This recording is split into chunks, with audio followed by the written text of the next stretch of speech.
question really be to me is if silver is more or less not even industrial, to me, it's strategic. It's needed in so many things, including military, and they strip it from the supply demand numbers. We have 8 banks shorting it to the degree that no one's ever seen in any commodity ever. And then we see this. We see the vaults being bled dry, and they're being bled dry by the countries who are now smart to our con and are using it against us, kind of like jiu-jitsu, where you use your opponent's leverage against them.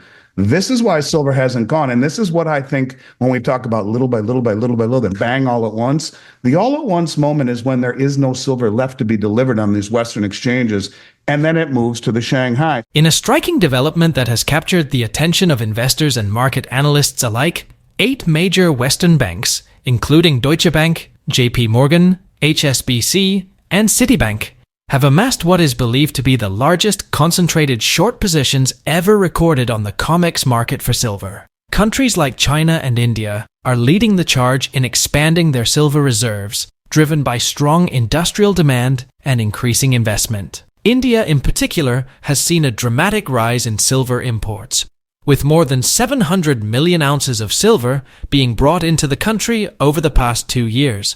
In the first 4 months of this year alone, India's silver imports surpassed the total for all of 2023, driven by robust demand from the solar panel industry. The country imported a record 4,172 metric tons of silver from January to April, compared to 455 tons during the same period last year. China has transitioned from a net exporter to a net importer of silver.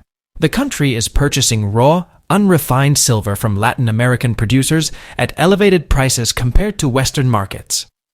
This silver is refined within China, keeping it off the global market and outside traditional pricing systems.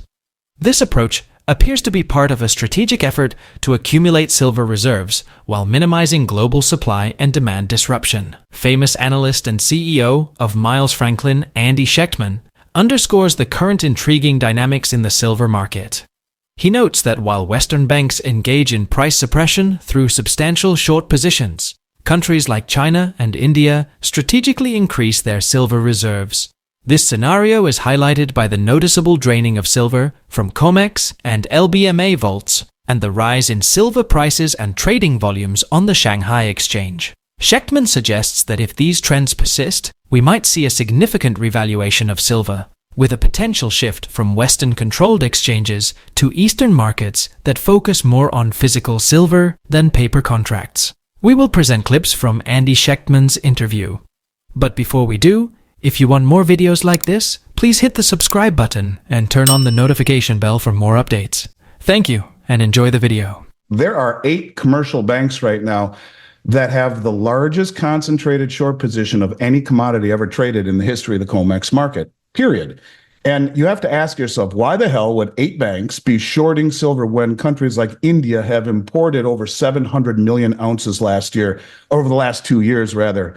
Why would they do that when China right now, according to Sean Kunkun from Dolly Varden and according to others that I've talked with, who have publicly told me in videos recently that China is going all around Latin America buying up the doré bars and the silver concentrate, paying way more than the West will pay, and doing so to get it in unrefined fashion, send it back to China and refine it there. So it's not pulled off of an exchange. It isn't factored into any pricing mechanism. It's in essence invisible. And this from the second largest producer of silver in the world, China, who has just become a net importer instead of a net exporter. So when you look at countries like China and India, who are voraciously accumulating silver, using this stupidity, this brain-dead weaponization of the commodity market where 8 banks are suppressing the price of silver to this degree, to the degree of the largest concentrated, the people around the world, like China and India, are using this suppression against us. They understand what we are doing. They understand that we are holding down the price, but they were never motivated, coordinated, sophisticated, wealthy enough, and to stand for delivery. But that's what they are doing. And this is the LBMA, the London Bullion Metals Association, who said it's the second lowest or nearly the lowest amount of silver they have ever had in their vault since they started keeping records. You're seeing the same thing on COMEX, massive deliveries and rehypothecation on COMEX of over 1,500%, where 15 people think they own the same contract. If everyone stood for delivery, one may get the silver, the rest get cash settled. It was like Bernie Madoff had a good deal going until people said, give me my money back. So this is what I wanted to show you and get your opinion, your feeling on it. So the question really to me is, if silver is more or less not even industrial, to me, it's strategic. It's needed in so many things, including military, and they strip it from the supply demand numbers. We have 8 banks shorting it to the degree that no one's ever seen in any commodity ever. And then we see this. We see the vaults being bled dry, and they're being bled dry by the countries who are now smart to our con and are using it against us, kind of like jiu-jitsu, where you use your opponent's leverage against them. This is why silver hasn't gone. And this is what I think when we talk about little by little by little by little, then bang all at once. The all at once moment is when there is no silver left to be delivered on these Western exchanges. And then it moves to the Shanghai. So I'll just finish one more thing and I'll let you jump in here.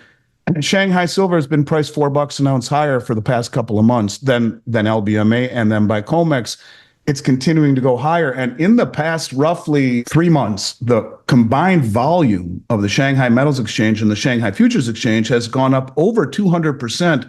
And that volume now surpasses the COMEX, effectively making it the second most highly traded exchange in the world behind the LBMA. It is gaining legitimacy.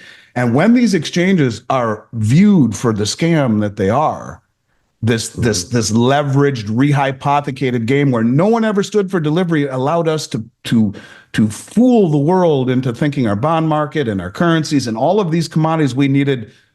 One was of strength and the other is to suppress the price. All of this will be exposed, and you will see, I believe, a repricing of metals and repricing of commodities off of these exchanges to exchanges across the globe, where the people who run these exchanges are the ones who produce it, accumulate it, and understand it. And we have really squandered, I think, the privilege of being able to set these prices with a fair exchange, because the concept of a fair exchange, in my opinion, through rehypothecation, through the LBMA able to trade almost 3 billion ounces of silver per day, that's 3.5 times annual global mine supply. Right. It's coming to an end.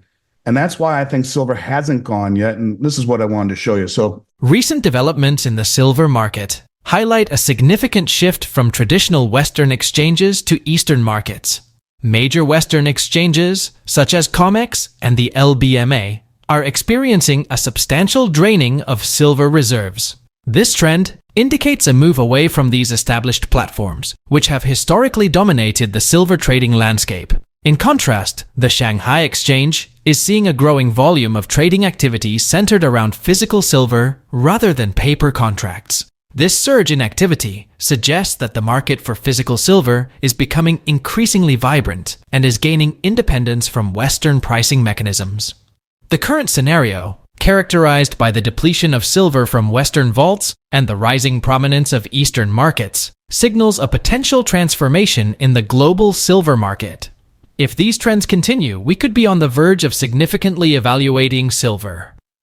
Eastern markets may increasingly set new benchmarks for silver pricing, potentially shifting the balance of power in the global silver market away from traditional Western control and toward a more Eastern-centric framework. But when you think of JP Morgan receiving a $920 million fine for suppressing the metals market, their head trader, Michael Nowak, who I had lunch with in New York City a few years back, he didn't even know I was at the table. There were about 20 guys there, and he's in prison. And yet that year, their metals desk, JP's metals desk, made $1 billion. They were fined $920 million. They got to keep the $80 million, and they're still allowed to be the custodian of the world's largest silver trust.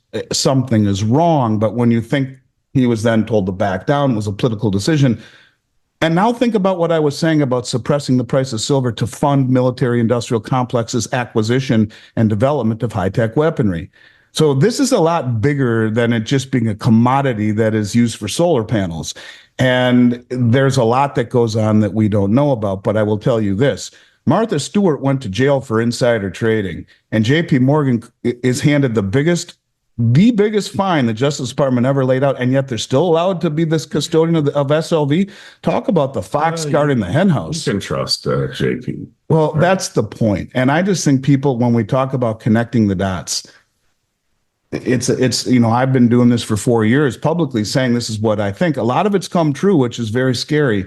And I'm out here saying this. It's too stupid to be stupid. Wake up. Well, maybe I'm wrong. Maybe I'm stupid for saying it, but I will tell you this, Carrie. Nothing I have ever heard would explain why you have 8 banks shorting a commodity like this. This is a shortage now going on 3 years. This is a structural shortage. It's not getting better in an asset that it's depleting in nature. It's increasing in industrial applications and monetary applications. And yet you have all these banks shorting it with countries like India and China voraciously accumulating it. Seems as dumb as a mud wall to me. Silver is such a small market. Why? And I think that if it were 1 or 2 banks, fine, but 8 banks holding down the price the way that they are, it's just something is silly about all this. And like I said, when you see China flying around the world paying way more than the West will pay for unrefined silver and concentrate and sending it back and refining it there, that means all of that silver they're buying directly from the miners themselves isn't coming off of an exchange, and so the price isn't